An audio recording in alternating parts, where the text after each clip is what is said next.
Welcome back to AF Tales. In today's story, we explore a father whose new wife tells him to choose between her and his daughter. As you listen, notice the exact moment where you would have walked away. My wife said, "Choose me or your daughter." I replied, "I choose her." Then I started packing her bags, changed the locks on my apartment, backed my daughter publicly, and I just watched as my ex turned our divorce into a wild ultimatum fallout. My name is Derek. I am 38 and I have a daughter, Chloe, who is 14. She lives with her mom most of the time, but she stays with me every other weekend and for half the holidays. I have been with Bethany for 3 years, married for 1. On paper, it looked like a good second chance at a family.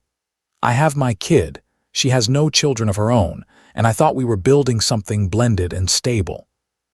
Last Tuesday night, that idea died at the kitchen sink. We had just finished dinner. Chloe had gone back to her mom's place on Sunday. Bethany was washing dishes, I was drying. Normal, quiet evening. Then she said, "We need to talk about Chloe." My stomach dropped. Nothing good starts that way. "What about her?" I asked. "I cannot do this anymore," she said. "The every other weekend thing, the constant disruptions, having to plan our life around a teenager who clearly does not respect me." "Bethany, she is 14, I said. "All teenagers push back. That is normal." "Stop making excuses," she snapped. "She deliberately undermines me. She refuses to follow house rules when I set them, and you always take her side. I am done competing for attention in my own marriage." That word stuck to me. "Competing? She is my daughter," I said slowly, "and you are my wife."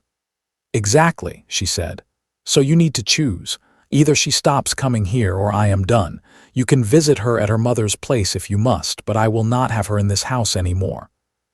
Sometimes the ugliest truths come out very calmly. No yelling, no drama, just a line in the sand. The silence between us stretched. I looked at her face, waiting for some sign that this was a bad joke. Nothing. She was completely serious. "You are right," I said quietly. "A choice has to be made." Relief actually washed over her face. "Thank God," she said. "You see it." I walked past her into our bedroom and opened the closet. I pulled out the suitcases and started taking clothes off hangers. Her voice went sharp. "What are you doing?" "Making the choice," I said. "You are absolutely right that someone needs to leave. It is just not going to be my daughter." This was the first moment where her reality and my reality collided. She thought she was untouchable. Her eyes went wide when she realized whose clothes I was packing. "Derek, stop," she said. "That is not what I meant." "No," I said. "You were crystal clear. You wanted me to choose between you and Chloe. Done. Chloe wins every single time." "You are being ridiculous," she said. "We can talk about this." "We just did," I answered. "You gave me an ultimatum. I am responding." I started emptying her dresser drawers into the big suitcase. She grabbed my arm. "Derek, please, I am your wife. We can work through this."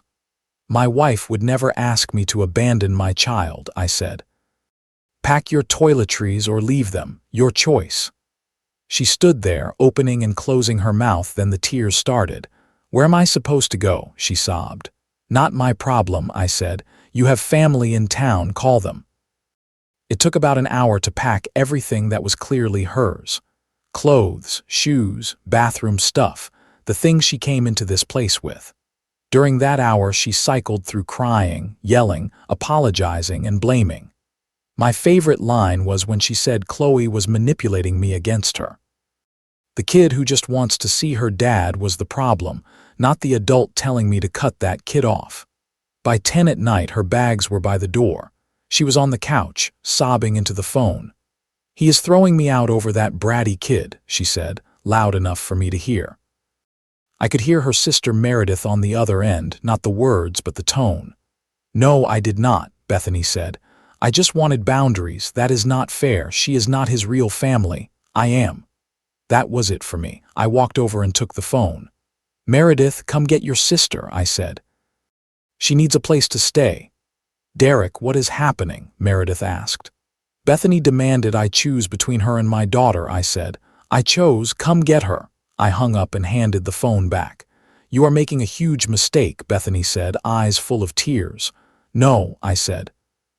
Marrying someone who would ask me to abandon my child was the mistake. This is the correction. Meredith showed up about 45 minutes later, angry and confused, ready to lecture. You cannot just throw her out over a fight, she said. You need to work through this like adults. Your sister told me to choose between her and my daughter, I said. If someone asked you to choose between them and your kids, what would you do? She went quiet. She has 3 kids of her own. That shut the speech down fast. They loaded the suitcases. At the door, Bethany turned and said, You are going to regret this. The only thing I regret, I said, is not seeing who you really were sooner. They left.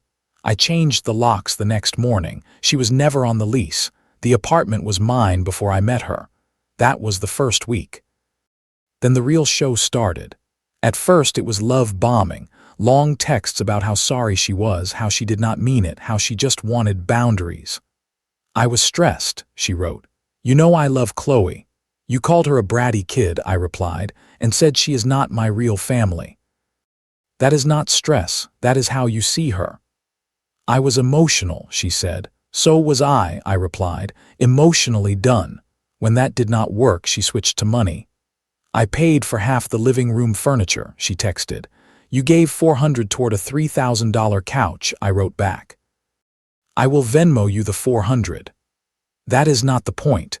We built a life together, she said. You tried to cut my daughter out of that life, I answered. Conversation over. Then she did something bold. She called my ex-wife Lauren, who is Chloe's mom. Lauren called me after, laughing. Your soon-to-be ex just tried to convince me that Chloe would be better off not visiting you, she said. She said the divorce would be too traumatic, and that I should keep Chloe full-time so you two can rebuild your marriage without distractions. Please tell me you recorded that, I said. Did one better, Lauren said. Put her on speaker and let Chloe hear the whole thing. Chloe, my teenager, apparently grabbed the phone and said, Bethany, my dad already chose. He chose me. Get over it, and then hung up. Lauren and I have been divorced for 8 years, but we co-parent well. She was furious someone tried to interfere with our custody agreement. Want the recording for your lawyer, she asked. Might help. You are an angel, I said. Not really, she said. I just know what it is like dealing with people like this. The next day, Bethany's mother called. Patricia. A lot of fake sweetness in one voice. Derek, sweetheart, she said. I understand you are upset, but throwing Bethany out over a little disagreement is not how marriage works. She demanded I stop seeing my daughter, I said. She just wanted some adult time, Patricia said. When I married Bethy's father, his kids from his first marriage knew their place. They visited, but they understood we were building a new family. They did not intrude. Those kids still talk to their dad, I asked. Silence. That is what I thought, I said. Bethany learned this mindset somewhere. Congrats. How dare you, she snapped. I hung up. Then came the social media posts. Bethany started posting about narcissistic husbands, about being forced to compete with the past, and even, sometimes stepmothers are the real victims. One friend commented, You deserve a man who puts you first. Bethany replied, It is so hard when they cannot let go of their previous life. My cousin screenshotted everything and sent it to me. Team Chloe, she wrote. On top of that, Bethany forgot she was still logged into my Netflix and Amazon. I saw streams from Meredith's place, then changed all the passwords. 20 minutes later, I got a text. The Netflix is not working, she wrote. That is because it is my Netflix, I replied. I use that too, she said. Used, I wrote, past tense, get your own. You are being petty, she replied. You tried to ban my daughter from her home, I said. This is minor. Then the situation moved from annoying to serious. One morning at 7, I heard scratching at the lock, then pounding. I opened the door with the chain on. Bethany stood there with a box and 2 friends I had never seen before. You changed the locks, she said. I am here to get my things. What things? I asked. I gave you your things. My wedding dress photo albums, the mixer my mom gave me, she said. We used that together. It is marital property. We were married for 1 year. The mixer is 5 years old. Do the math, I said. Her friends jumped in about being fair. Who are you? I asked. We are here to make sure Bethany gets what is hers safely, one of them said. Cool, I said. She already has what is hers. Goodbye. I started closing the door. Bethany stuck her foot in it.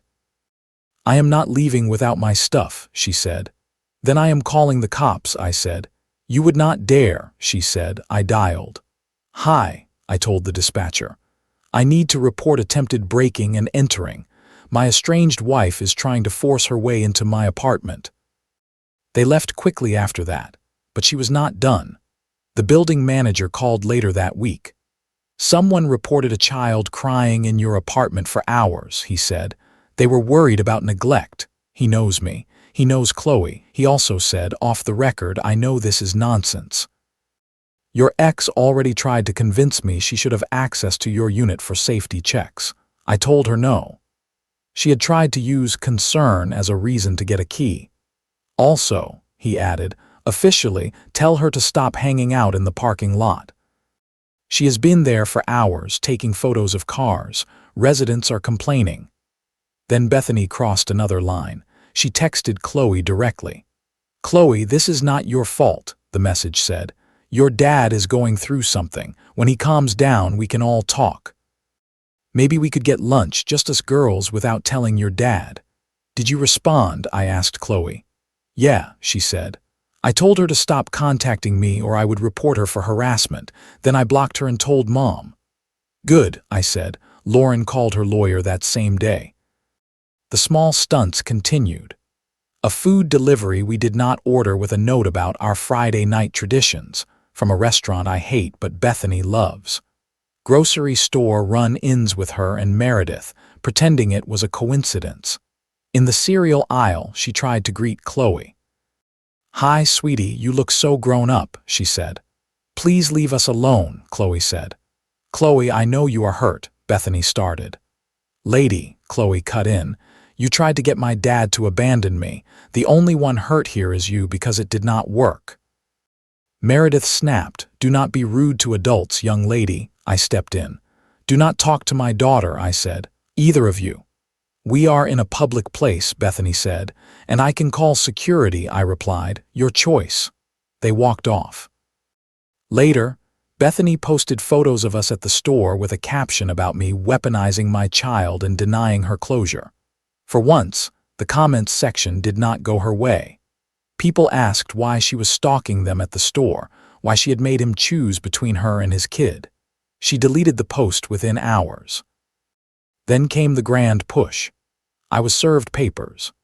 Bethany was suing for unlawful eviction and emotional distress, asking for $30,000. She claimed she had tenant rights and that being abandoned had sent her to therapy and caused her to miss work. My lawyer read the complaint and actually smiled. She has no case, he said. She is not on the lease, has no mail here, admits in text she was staying with you, not living here as a tenant, and you did not physically remove her. She left. What do we do? I asked. Counter-sue for harassment, he said. We have texts to your daughter, attempts to interfere with custody, reports to the building, the grocery store incident, your ex-wife willing to testify. We filed. Then my work got dragged in. My boss called me into his office. We received a complaint, he said. Anonymous. Someone said they were concerned about your emotional stability and that you might be a security risk because of your domestic situation. My stomach dropped. Relax, he said. I know you. I also had it trace the email. It came from a coffee shop. Security cameras showed your ex-wife's sister at a laptop at the time it was sent. We are documenting this as harassment against you. If they contact us again, our legal team will handle it. Sometimes the people around you see the pattern even faster than you do. The final event was an attempted intervention.